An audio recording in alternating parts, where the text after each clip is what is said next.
ನಿನ್ನೆಯಷ್ಟೇ SSLC result ಬಂದಿದೆ. ಒಳ್ಳೆ ಸ್ಕೋರ್ ಮಾಡಿದವರು, ರ್ಯಾಂಕ್ ಬಂದವರು ಕೇಕ್ ಕಟ್ ಮಾಡಿ ಸಂಭ್ರಮಿಸಿದ್ದಾರೆ.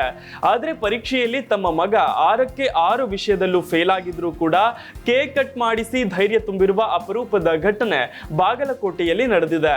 ಇಲ್ಲಿನ ಆಂಗ್ಲ ಮಾಧ್ಯಮ ಶಾಲೆ ಬಸವೇಶ್ವರ ಹೈಸ್ಕೂಲ್ನಲ್ಲಿ SSLC ಓದ್ತಿದ್ದ ಅಭಿಷೇಕ್ ಪರೀಕ್ಷೆಯಲ್ಲಿ 625ಕ್ಕೆ 200 ಅಂಕ ಪಡೆದು ಫೇಲ್ ಆಗಿದ್ದಾನೆ. 6 ಸಬ್ಜೆಕ್ಟ್ನಲ್ಲೂ ಕೂಡ ಅನುತ್ತೀರ್ಣನಾಗಿದ್ದಾನೆ.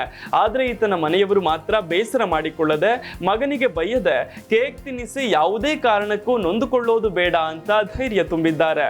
ಬೇಸರದಲ್ಲಿದ್ದ ಅಭಿಷೇಕ್ಗೆ ಆತ್ಮಸ್ಥೈರ್ಯ ತುಂಬಲು ಅಚ್ಚರಿ ಎಂಬಂತೆ ಪೋಷಕರು ಕೇಕ್ ತಿನ್ನಿಸಿ ಸಿಹಿ ಮುತ್ತು ನೀಡಿ ಸಮಾಧಾನ ಮಾಡಿದ್ದಾರೆ. ಪರೀಕ್ಷೆ ಒಂದೇ ಜೀವನವಲ್ಲ, ಮರಳಿ ಪ್ರಯತ್ನ ಮಾಡುವಂತ ಹೆಗಲ ಮೇಲೆ ಕೈಯಿಟ್ಟು ತಂದೆ ಧೈರ್ಯ ಹೇಳಿದ್ದಾರೆ. ಇನ್ನು ಈ ಬಗ್ಗೆ ಪ್ರತಿಕ್ರಿಯಿಸಿರುವ ಅಭಿಷೇಕ್, ಫೇಲ್ ಆಗಿದ್ದರಿಂದ ಬಹಳ ಬೇಸರವಾಗಿತ್ತು, ನೆರೆಹೊರೆಯವರ ಮಾತುಗಳಿಂದ ನೋವಾಗಿತ್ತು. ಆದ್ರೆ ತಂದೆ ತಾಯಿ ಎಲ್ಲರೂ ಕೂಡ ಈಗ ಧೈರ್ಯ ತುಂಬಿದ್ದಾರೆ. ಫೇಲ್ ಆದ್ರೂ ಧೈರ್ಯ ತುಂಬಿ ಕೇಕ್ ತಿನ್ನಿಸಿ ಸಂಭ್ರಮಿಸಿದ್ದಾರೆ. ನಾನು ಪರೀಕ್ಷೆಯಲ್ಲಿ ಫೇಲ್ ಆಗಿರಬಹುದು, ಜೀವನದಲ್ಲಿ ಫೇಲ್ ಆಗಲ್ಲ, ಮತ್ತೆ ಪ್ರಯತ್ನ ಮಾಡಿ ಪಾಸ್ ಆಗ್ತೇನೆ. ಪರೀಕ್ಷೆಯಲ್ಲಿ ಫೇಲ್ ಆದ್ರೂ ಜೀವನದಲ್ಲಿ ಸಾಧಿಸಿ ತೋರಿಸ್ತೇನೆ ಎಂದಿದ್ದಾನೆ.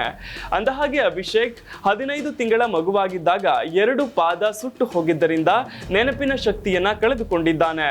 ಇದರಿಂದಾಗಿ ಉತ್ತರ ನೆನಪಿಟ್ಟುಕೊಂಡು ಬರೆಯಲು ಅಭಿಷೇಕ್ಗೆ ಸಾಧ್ಯವಾಗಿಲ್ಲ. ಹೀಗಾಗಿ ಅಭಿಷೇಕ್ ಫೇಲ್ ಆಗಲು ಇದು ಪ್ರಮುಖ ಕಾರಣವಾಗಿದೆ.